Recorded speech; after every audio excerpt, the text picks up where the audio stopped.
pas pressé. Je viens à la cédrière Fournier un beau samedi matin, j'achète un lot de haies de cèdre. Qu'est-ce que je dois faire maintenant pour la plantation?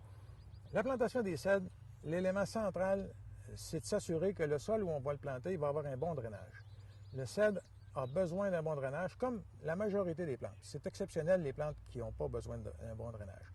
Le cèdre, donc, vous faites pour préparer la plantation, vous faites un trou à l'endroit où vous voulez planter, disons un trou d'1 pied de creux, et là, vous le remplissez d'eau.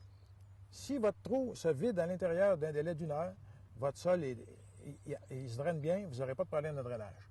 Si votre trou, après 24 heures, c'est pas vidé, c'est signe que l'eau s'accumule et se maintient dans votre sol. Donc là, on est au niveau de la nappe phréatique. Vous êtes à peu près au niveau de la nappe phréatique, ce qui veut dire, vous notez ce niveau-là et vous ne creusez pas plus creux que ça pour la plantation de vos autres arbres ou de votre haie.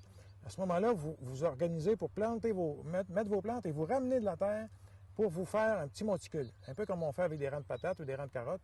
Et là, vos cèdres ou vos autres arbres que vous allez planter vont très bien pousser. Vérifiez toujours l'état du drainage, l'écoulement de l'eau dans votre terrain. C'est majeur pour que vous plantiez un érable, un pommier ou un cèdre. C'est le principe à respecter. Si vous respectez ça, vous êtes capable de planter dans de la glaise, vous êtes capable de planter dans du sol sablonneux, dans des laumes. Mais si vous avez un mauvais drainage, vous aurez toujours de la difficulté. Maintenant, je plante mes cèdres, je juge que mon sol est approprié. Est-ce que je dois l'amender? Est-ce que je dois ajouter des engrais? Est-ce que je dois ajouter de la mousse de tourbe, des amendements à ce sol-là? La mousse de tourbe, généralement avec les cèdres, c'est pas quelque chose d'essentiel. Ce qui est essentiel, je vous ai dit, donc un bon drainage et un engrais d'enracinement au moment de la plantation. Donc, on a des engrais de toutes les sortes, comme la poudre d'os, qui est un engrais naturel à 0,14,0 comme formule chimique. Vous pouvez avoir des engrais racineurs qui sont solubles dans l'eau, comme le 10-52-10. Enfin, il y a différentes variétés disponibles.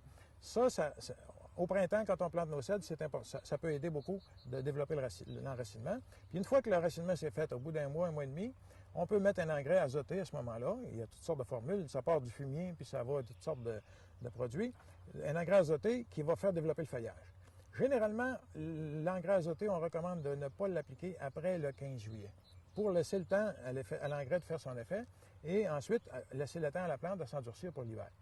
Si vous voulez avoir des conseils plus élaborés, je vous invite à aller voir sur mon site Internet, qui est facile à se rappeler, c'est cédrièrefournier.com ou haidecèdre.com. Et là, vous allez voir, bien sûr, toutes sortes d'explications, dont une section qui s'appelle Conseils techniques. Et ce que je viens de vous dire, vous allez l'avoir en détail, vous pouvez l'imprimer et l'avoir à portée de la main.